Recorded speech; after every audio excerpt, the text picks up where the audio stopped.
me dit beaucoup que j'ai un style réconfortant, Ok. coloré, joyeux. J'ai un style, vraiment, je travaille en traditionnel, à la gouache, au crayon et au pastel. Ok. Et je raconte des souvenirs. Et c'est souvent nostalgique, mais jamais triste.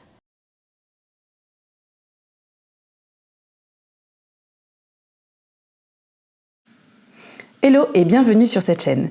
Ici, on explore le style artistique à travers des défis créatifs, mais aussi des interviews en 10 questions posées à des artistes complètement différents et au parcours varié. Aujourd'hui, il s'agit d'une interview un peu particulière parce que c'est une artiste qui compte énormément pour moi. Angélique, c'est ma binôme de responsabilité. C'est la première personne que j'appelle quand j'ai un doute, un coup dur, mais aussi quand j'ai une victoire à célébrer. Ensemble, on se challenge, on se soutient, on se fixe des objectifs chacune dans nos projets, mais toujours ensemble. Dans cette vidéo, je lui pose donc les fameuses 10 questions de la série pour parler de son style, de son parcours, de son processus créatif. La vidéo dure environ 3/4 d'heure, donc installe-toi confortablement et c'est parti. Allez, un clap pour les... Ah, c'est beau ce plan là comme ça. Ah pardon. Non mais c'est bon. Non, Non, le ça- clap c'est pour synchroniser. Ouais. C'est pas pour lancer le truc. Oui. T'es prête? Je suis prête. Salut Angélique, Salut Diane. tu vas bien? Je vais très très bien. Merci de m'accueillir aujourd'hui dans ton studio. Studio, atelier, tu préfères quoi? J'aime bien dire les deux. Voilà, ça dépend. Ok. Parce que quand on dit studio, je me dis que les gens ne comprennent pas toujours, mais j'aime Ouais. bien dire les deux. Donc merci de m'accueillir dans ton atelier. Très coloré. J'espère qu'on verra bien ton univers comme ça. Donc, moi je te connais, je l'ai dit en intro, Angélique c'est ma binôme. Mais est-ce que tu pourrais te présenter pour les personnes qui ne te connaissent pas? Je m'appelle Angélique, je suis illustratrice et je fais des illustrations pour l'édition, des illustrations commerciales. Actuellement, j'écris et j'illustre un livre sur le Laos. Et voilà, j'ai une boutique en ligne et on peut me trouver sur Instagram sous le pseudo angeliquedao.studio. Trop bien. J'ai hâte de voir ton livre sur le Laos. Ça arrive, ça arrive. Qu'est-ce qui t'a donné envie de te lancer dans l'art? Alors, il y a eu pas mal d'étapes. En fait, je suis pas du tout la personne qui va dire j'ai toujours dessiné depuis que je suis petite parce que c'est pas du tout le cas, vraiment. En revanche, j'ai toujours fait pas mal de choses de mes mains. Ouais. J'ai vraiment le côté art du fil depuis petite. Ça, c'était vraiment une transmission de ma maman et de ma tante. Donc, dans ma vie d'adulte, j'ai toujours plutôt bricolé, fait des petites choses, testé un peu toutes les activités do it yourself. Voilà, je suis toujours en train de faire des choses, d'aller à des ateliers, tester des nouvelles techniques, voilà, en fonction des tendances. Voilà, quand il y a eu la tendance scrapbooking, voilà, les diverses tendances, punch needle, enfin, vraiment tout, avec vraiment une grosse appétence pour l'art du fil. Donc, j'aime beaucoup coudre. Je suis très très bien équipée pour ça. Il y a eu après toute la période où je suis devenue maman, où là forcément j'ai eu moins de temps pour coudre parce que c'est des projets longs. Voilà, dans un appartement parisien, sortir la machine, la surjeteuse, mettre des fils partout, enfin voilà, il faut quand même de la place. Ça fait du bruit, mine de rien aussi. Ça fait du bruit, mais ça m'est déjà arrivé de coudre la nuit, voilà, genre la veille d'un mariage, Ouais. vite, faut terminer la robe. Mais c'est plus en fait, quand on a 1 heure devant soi, le temps de sortir la machine, de la brancher, machin, ça y est, l'heure est terminée. C'est pas une activité rapide et facile. C'est pas une activité qu'on peut transporter non plus. Ouais. Donc de fil en aiguille, je me suis rabattue sur d'autres activités qui étaient plus légères, on va dire. Que ce soit même la broderie et puis le dessin. J'ai pris pas mal de cours d'ateliers d'aquarelle, des petites choses comme ça, des ateliers en ligne. Voilà, donc j'aime bien m'amuser avec les couleurs. Et puis, ce qui a fait qu'aujourd'hui, je fais de l'art, c'est que vraiment, j'avais besoin de m'exprimer avec, entre guillemets, une technique qui était moins longue que la couture. Et est-ce que justement, tu peux nous parler de ton parcours de formation? Est-ce que tu penses, et comment tu penses que ta formation a une incidence sur ton travail aujourd'hui?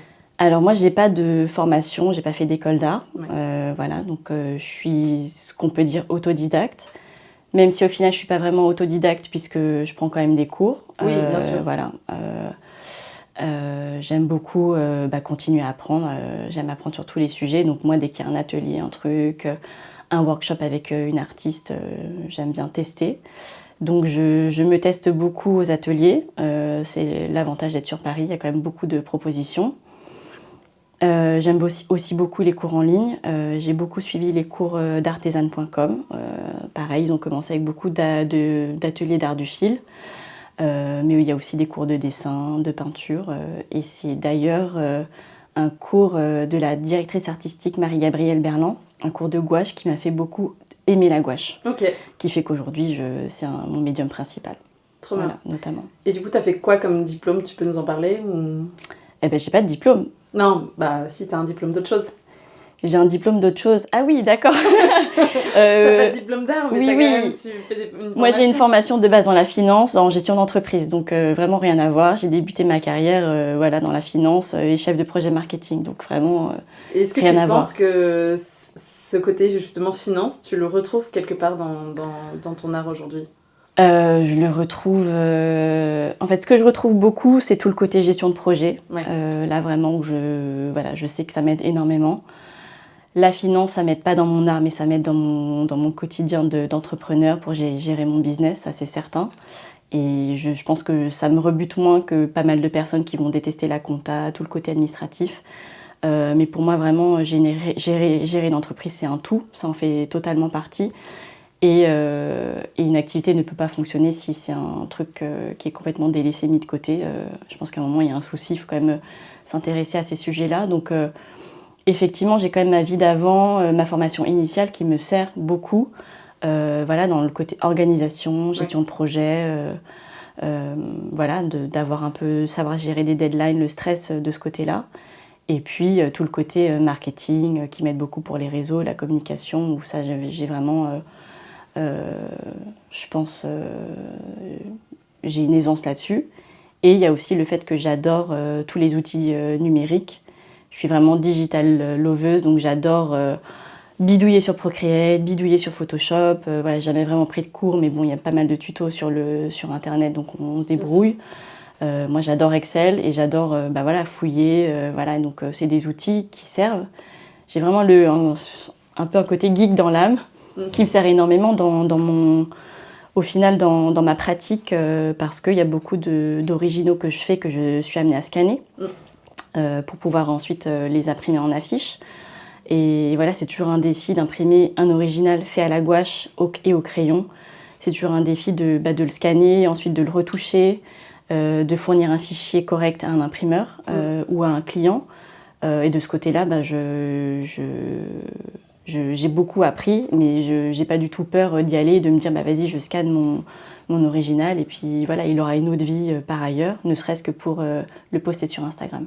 Trop bien. Oui, donc finalement, tout ton background dans la finance, ça t'a quand même aidé à avoir un cadre pour ton entreprise créative, quoi. Ouais, même voilà. si c'est pas ça qui t'a apporté la créativité. Comme tu dis, t'es passé des tableurs Excel au tableau avec des pinceaux. Mais Oui. voilà. Au moins, ça t'a apporté aussi un autre bagage qui est complémentaire Exactement. pour ton activité. Exactement. Comment est-ce que tu as débuté ta carrière artistique? Est-ce que tu peux nous parler d'un projet marquant? Alors, vraiment pour le côté illustration, ce qui s'est passé, c'est que j'ai fêté un anniversaire où j'ai invité toutes mes copines. Voilà, c'était un anniversaire 100% girly. Et voilà, moi j'avais vraiment le côté, j'avais envie d'offrir un cadeau à mes amis. Et du coup, pour l'occasion, et à l'époque, je prenais des cours de dessin justement avec une amie qui était aussi une voisine. Donc on se voyait le vendredi, donc je dessinais un petit peu avec elle, tout ça. Et j'avais envie de faire un projet, et d'ailleurs c'est un projet que j'ai fait sur Procreate.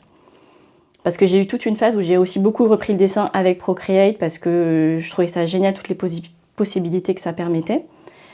Et je me suis dit, ok, j'ai envie de faire une carte à offrir à mes amis. Et sur cette carte, j'ai dessiné tous les éléments qui me faisaient penser à mes amis, à mes groupes d'amis, ou qui nous reliaient ensemble. Donc du coup, voilà, j'avais choisi une palette réduite, j'avais choisi les éléments, j'ai dessiné un à un, et du coup, j'ai fait une petite carte. Et sur la fiche, alors je l'ai devant moi, mais je ne sais même plus ce que j'ai mis, j'ai dit Life is good with you. Enfin bon, je te la montre. Elle est cachée là derrière les patrons. C'est celle-là là. Ah oui. Et donc du coup, j'ai dessiné des pelotes de laine et des aiguilles à tricot parce qu'il y avait un groupe de copines aussi où on faisait beaucoup de tricot. Voilà, j'ai dessiné le café dans lequel je vais beaucoup avec mes copines aussi. une corde à sauter pour ma copine avec qui je faisais du sport, enfin voilà, un peu tous les éléments que moi j'adore et qui me relient à mes amis. Et derrière chaque carte, j'avais écrit un mot personnalisé pour chaque amie. Et puis c'est vrai qu'elles m'ont dit « Ah mais c'est génial !» Et j'avoue que ce projet-là, c'était l'été avant, quand j'ai pris la décision de me consacrer à 100% à l'illustration. Ok. Et je me suis dit que j'avais envie de faire plus de choses comme ça, que ce soit des projets personnels ou pas. Et puis en fait, en vrai, quand j'y repense, ce truc-là, je l'ai quand même fait. Je suis comme aller voir un imprimeur pour lui dire on va imprimer ça x50 et genre, il n'y a pas de souci quoi. Ouais. Je me suis pas posé de questions, alors qu'aujourd'hui, justement, je m'en pose un peu plus, ce qui est assez drôle. Alors que je suis quand même, je pense, un peu plus avancée dans mon style qu'à l'époque. Mais comme quoi, voilà. Ouais, parce qu'il n'y avait peut-être pas cette pression de se dire faut que ça plaise, je vais devoir le vendre. Oui, Là, oui. c'était un projet pour tes amis, c'était plus personnel. Et... Ouais, je me suis pas mis de barrière pour le coup. Ouais. Mais c'est cool. C'est marrant d'en reparler comme ça. Ouais. Justement, dans ton style, est-ce que tu peux dire qu'il y a des artistes ou des mouvements qui marquent un peu plus ton travail ? Ce qui marque beaucoup, les artistes, j'aime vraiment tout. Alors là, il y a vraiment... mais c'est vrai que j'aime beaucoup tout le côté naïf, coloré. Voilà, des artistes que j'aime beaucoup. En fait, ce que je vais aimer, c'est vraiment le côté impression. J'aime tous les styles d'impression et c'est ça qui va attirer mon œil, c'est-à-dire vraiment le papier, l'impression, l'encre. Donc toutes les techniques, tous les artistes qui vont travailler en sérigraphie, risographie, linogravure, voilà, c'est des techniques que j'ai pu tester et vraiment, voilà, c'est des choses qui me plaisent parce qu'on sent la texture. Donc il y a une artiste que j'aime beaucoup qui habite sur Paris qui s'appelle Alice Dess. Qui a un style que j'adore, qui est très dans des lignes très pures, très minimalistes, et ce que j'arrive pas du tout à faire, parce que moi j'ai un trait hyper brouillon, voilà. Et elle fait pas mal de sérigraphie, ou en tout cas elle a des illustrations qui se prêtent beaucoup à la sérigraphie, et j'adore. Et voilà, c'est dans mon travail, j'aimerais bien tendre un peu vers ça. Comment est-ce que tu décrirais ton style artistique à quelqu'un qui ne voit pas ? Alors... j'ai eu un petit peu d'aide ces derniers temps, parce que j'ai eu pas mal de visites dans mon atelier, il y a eu des portes ouvertes, et du coup je peux un peu ressortir des mots que les gens disaient à propos de mon style, que je trouve pas mal. On me dit beaucoup que j'ai un style réconfortant, coloré, joyeux. J'ai un style, vraiment, je travaille en traditionnel, à la gouache, au crayon et au pastel. Et je raconte des souvenirs. Et c'est souvent nostalgique, mais jamais triste. Voilà, donc c'est très joyeux, réconfortant. Trop bien. C'est vrai que ça aide vachement d'avoir les mots des regards extérieurs, parce que nous, on essaye de mettre des mots sur ce qu'on fait, mais parfois, le fait d'avoir d'autres personnes qu'on ne connaît pas forcément, qui viennent et qui regardent et qui utilisent des mots, ça nous aide à verbaliser. À verbaliser d'autres choses où on n'arrivait pas à mettre le doigt dessus. Ouais, exactement. Et le mot réconfortant, il est ressorti beaucoup de pas mal de personnes d'endroits différents. Oui. Et je le trouvais pas mal adapté et ça m'aide beaucoup. Je me suis dit, ah oui, c'est en plein dans le mille. Et c'est des gens qui ont dit ça vraiment spontanément. Donc comme quoi... Non, voilà, j'aurais cherché, j'aurais pas trouvé. Ouais, je trouve qu'il te va bien aussi ce terme-là, réconfortant. Et du coup, comment est-ce que ton style a évolué depuis que tu t'es lancée et qu'est-ce qui aurait pu contribuer à ces changements ? Mon style a pas mal changé parce que j'ai décidé de me consacrer uniquement à des techniques traditionnelles. Vraiment, je dessine plus du tout en numérique. J'utilise ma tablette dans mon process. Ça m'aide parfois pour agrandir des dessins, ce genre de choses, ou décalquer mon propre dessin, mais je fais plus de croquis sur Procreate par exemple. Donc ce qui a beaucoup contribué, c'est que j'ai décidé de me consacrer à 100% à des techniques traditionnelles, avec la gouache, parce que j'ai vraiment eu un coup de cœur. Ouais. Et ensuite, j'ai découvert le côté mix média, c'est-à-dire le fait de mélanger les pastels, les crayons, d'avoir vraiment une technique mouillée et sèche, de tout mélanger et de finalement pas choisir, parce que je déteste choisir. Et voilà, et vraiment ce côté texture, ça m'a pas mal aidé parce que voilà, pareil, il y a pas mal de possibilités finalement. Et puis, ce qui m'a beaucoup aidé, c'est de l'année dernière, le 1er janvier 2024, j'ai décidé de commencer un challenge de 100 jours. Ouais. de 100 jours de dessin dans un carnet. Et ça a clairement changé ma façon de dessiner parce que j'ai dessiné tous les jours, tous les matins, quoi qu'il arrive, je voulais pas du tout louper ce rendez-vous dans un carnet. Et puis je me suis donné comme contrainte de dessiner uniquement des personnes. Okay. Voilà, j'ai pas dessiné de paysages ni de nature morte. Je me suis dit voilà, moi je veux dessiner des portraits. Donc ce qui a de fil en aiguille un peu dirigé mon style, c'est que forcément dans les photos de référence que je choisissais, c'était soit des moments de ma vie dans mon téléphone, soit voilà, des personnes qui me plaisaient dans leur style, dans l'histoire que ça racontait. Et vraiment ce projet de 100 jours, voilà, on voit vraiment la différence entre le début et la fin. Et parce que je me suis dit, bon bah ok, le but c'est de faire et de tester. Et voilà, en testant des choses dans ce carnet, ça a beaucoup déclenché voilà, ce que je peux faire aujourd'hui beaucoup plus de manière plus automatique, on va dire.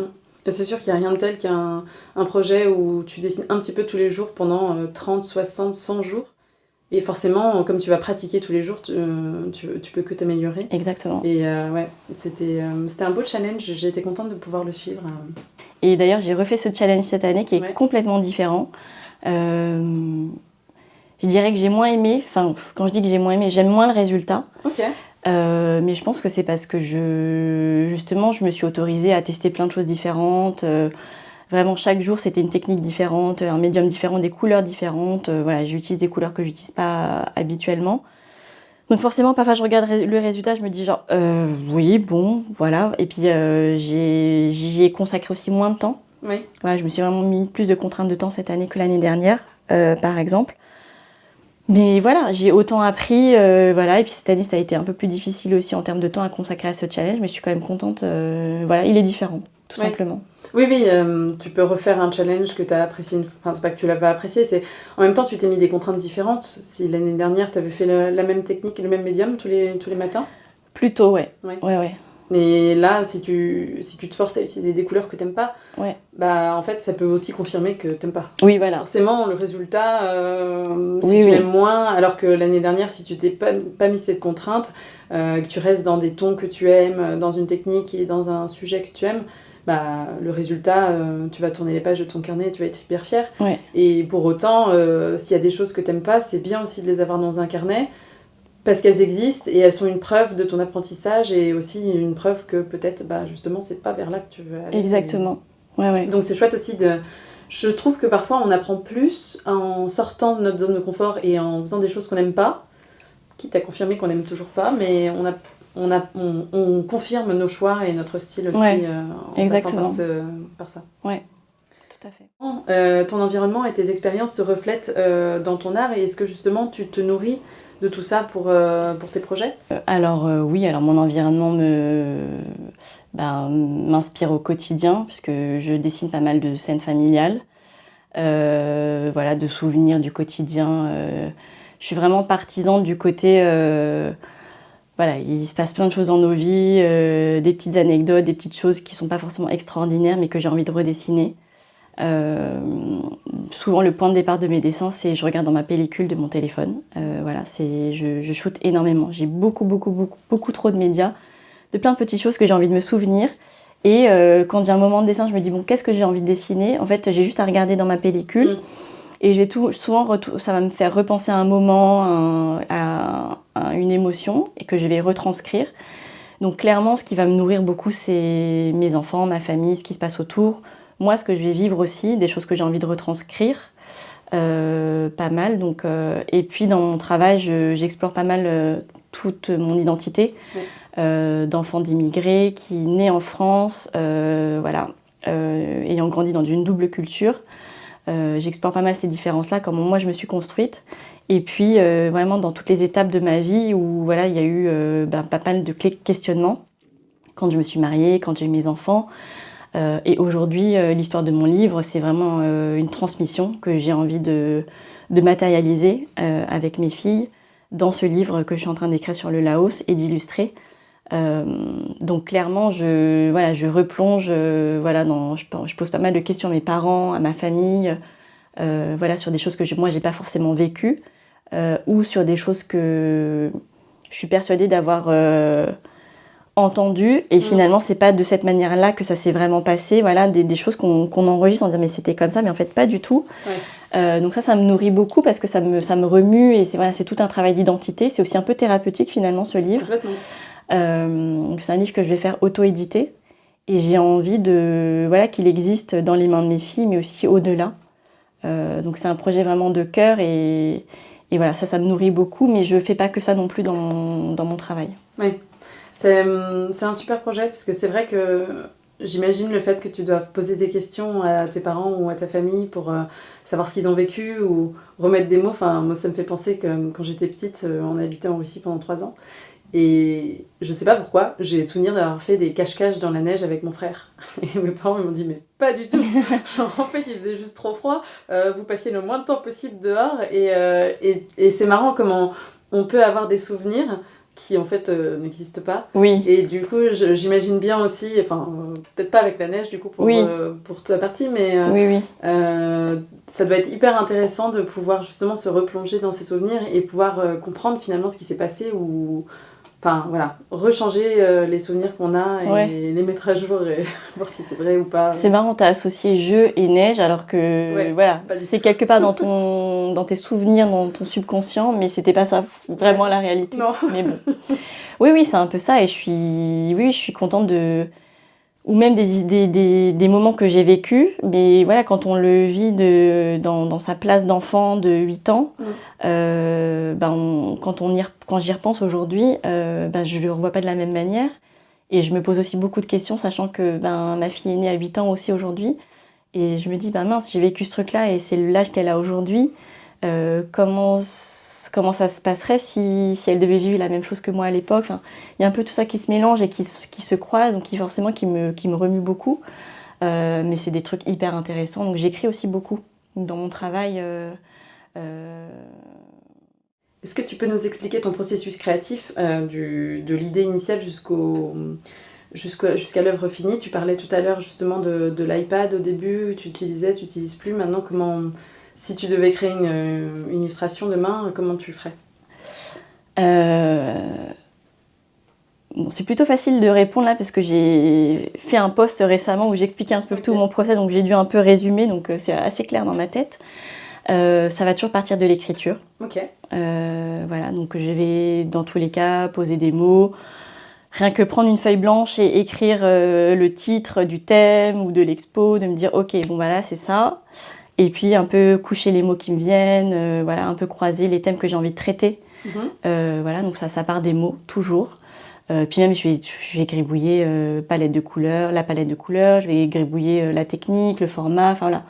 Il y a un peu ce côté gestion de projet aussi où je pose les mots. Les specs. Je dis donc à la fin il faut que j'ai combien de dessins, si c'est une expo qui a 6 dessins et que ça doit être une série, donc je mets un peu tout ça. Pour aussi un peu, je pense que j'ai un peu ce côté un peu carré où j'organise un peu mon temps, savoir, pour que tout rentre. Donc ça part des mots où j'écris beaucoup. Ensuite, je vais faire des croquis, des petits croquis, où je pense que je suis la seule à comprendre, avec des bonhommes bâtons. Je dis bonhommes bâtons parce qu'il y a souvent des bonhommes, des personnages dans mes dessins. Et c'est à ce moment-là que l'iPad entre dans l'équation, puisque du coup, je vais souvent photographier mes croquis. Ok, donc tu fais d'abord tes croquis sur papier. Voilà, je fais mes croquis sur papier. J'ai beaucoup de mal à faire des croquis sur iPad. C'est moins intuitif en fait. Alors que quand je fais des croquis sur papier, c'est assez simple. Ensuite, je vais prendre en photo mes croquis, qui sont parfois rikiki, mais au moins avec l'iPad, je peux les agrandir. Et là, j'affine mon dessin.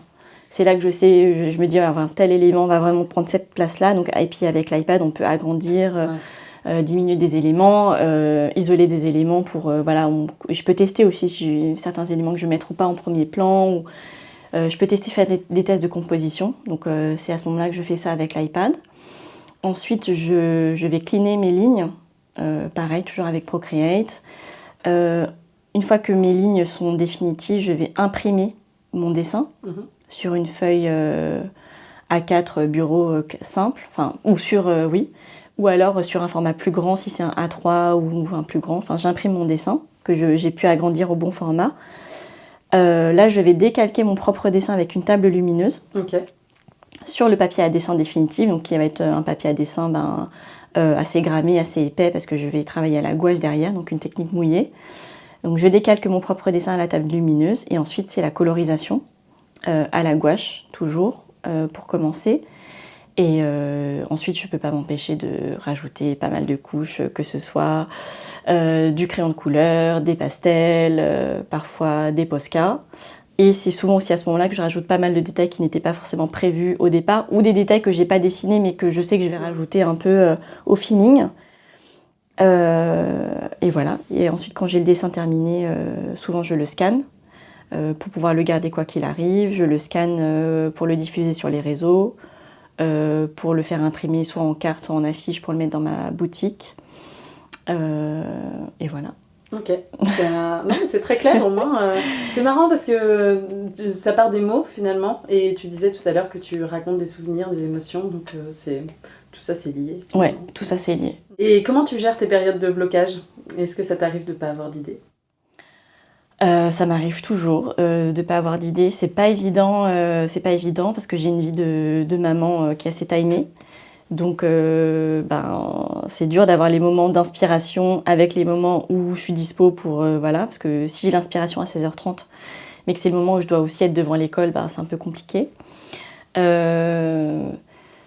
Souvent j'ai ce côté aussi gestion de projet où je me dis je sais qu'il me reste du temps, donc je laisse un peu couler, je me force pas dans les moments où ça vient pas. Parfois aussi j'essaye d'être un peu plus douce avec moi-même et de pas toujours trouver l'idée parfaite, parce que parfois en fait les idées on les a, mais c'est en fait quand on trouve, en tout cas je vais parler pour moi, quand je trouve pas l'idée, ou c'est que je suis pas satisfaite finalement, et que j'ai besoin de chercher plus, ou je me dis je veux chercher l'idée parfaite, ou le truc un peu la masterpiece, mais en fait non, pas du tout. Ça m'est déjà arrivé de partir en week-end le vendredi en me disant j'ai cette idée là, mais je suis pas convaincue à 100%, je verrai plus tard. Je me laisse le week-end pour chercher, réfléchir, dans ma vie, sans forcément me mettre derrière mon bureau pour travailler, mais je me laisse le temps d'eux. Mais ça reste un peu en arrière-plan. Ça reste en arrière-plan à réfléchir. Et puis le lundi matin, là quand je sais qu'il me reste plus que 2 jours avant mon rendu, là je me dis let's go, là soit je reprends mon idée et je la creuse et tant pis, parce que là j'ai plus le temps. Et parfois ça s'est révélé être super, et j'étais très contente finalement de creuser et d'aller à fond dans ce truc-là. Et dans le process de colorisation, je suis convaincue de mon idée. Et parfois au contraire j'ai une idée qui m'arrive à ce moment-là, ou qui vient un peu... Et voilà, je sais qu'il me reste que 2 jours, donc dans tous les cas c'est maintenant que jamais. Donc ce que je vais faire beaucoup, c'est vivre ma vie à côté, parce que de toute façon j'ai pas le choix. Oui. D'aller chercher mes enfants, de faire tout ce que j'ai à faire, de dormir, et puis après avec le temps qui me reste, je fais avec ce que donc c'est vraiment de la construction comme je peux.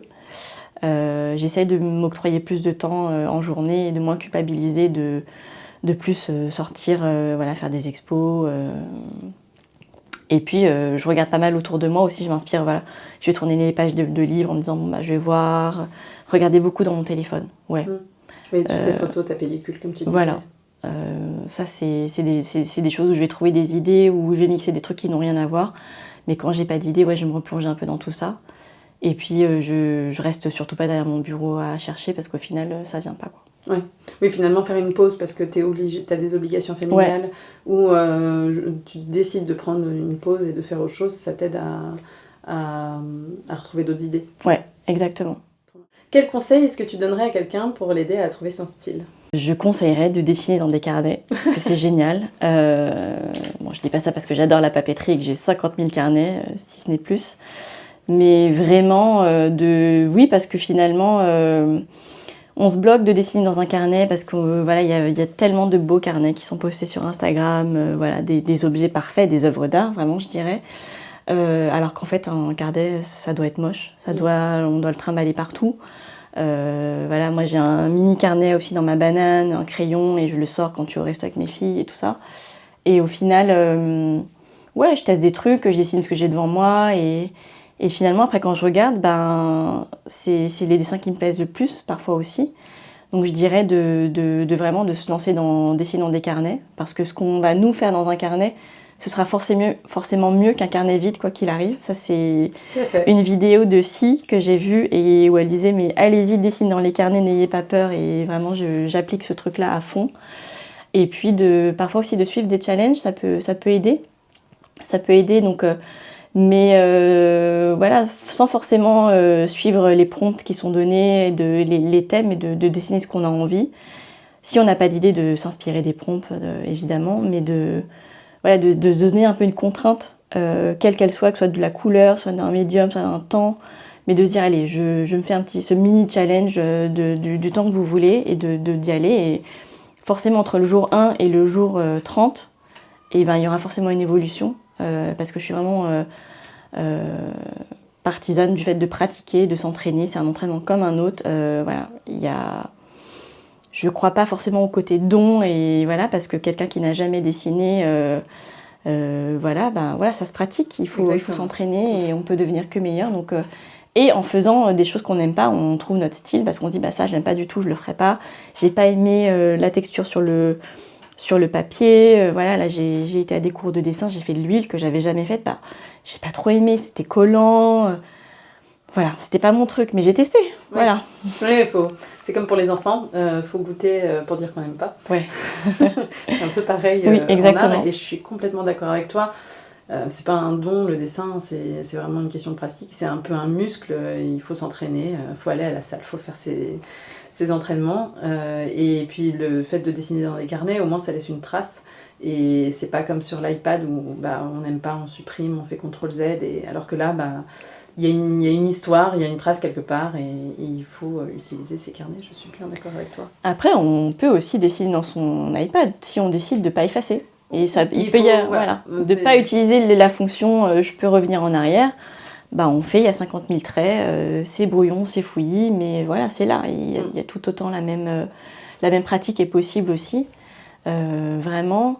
Et puis dans le côté d'entraînement et de pratique, oui, on entraîne sa main, on entraîne son geste, donc ça fait partie du dessin, mais dans le dessin, il y a aussi le regard, l'observation, ou en tout cas l'imagination, parce que dans tous les cas, on va retranscrire des choses qu'on a vues ou des choses de notre imaginaire, mais dans tous les cas, ça vient aussi de notre regard, de notre manière de percevoir les choses, la manière dont on veut retranscrire, que ce soit dans la composition, donc c'est aussi un entraînement à avoir, de savoir retranscrire tout ça. Oui, parce qu'il y a redessiner ce qu'on voit, et il y a aussi transmettre le message qu'on a envie de faire passer à travers, qui peut justement modifier le dessin. Exactement. Tout à fait. Voilà. Merci Angélique, c'était hyper cool. C'est marrant parce que du coup, on se connaît quand même depuis un moment. On passe beaucoup de temps ensemble puisqu'on est binôme, et je pense qu'il n'y a pas une journée où on ne s'appelle pas, où on ne s'envoie pas des messages. Et moi aussi, j'ai appris beaucoup de choses aujourd'hui en discutant avec toi, donc j'espère que ça aura aussi été intéressant. Donc, est-ce que tu peux nous dire où est-ce qu'on peut te retrouver sur les réseaux ? Alors, j'ai une chaîne YouTube, angeliquedao.studio, et puis sur Instagram, c'est le même pseudo, un site internet, angeliquedao.studio, j'ai un e-shop. Ouais. Et sinon, j'ai mon atelier ici, au Village Reille, dans le 14e à Paris. Donc, je reçois aussi des visites sur rendez-vous, si jamais les gens ont envie de venir discuter. C'est toujours avec plaisir. Trop bien, merci beaucoup. Merci Diane. Et du coup, n'hésitez pas à mettre un petit pouce, un commentaire si vous avez aimé cette vidéo, ou si vous voulez poser d'autres questions à Angélique. N'hésitez pas. Merci beaucoup. Merci, à bientôt. À bientôt.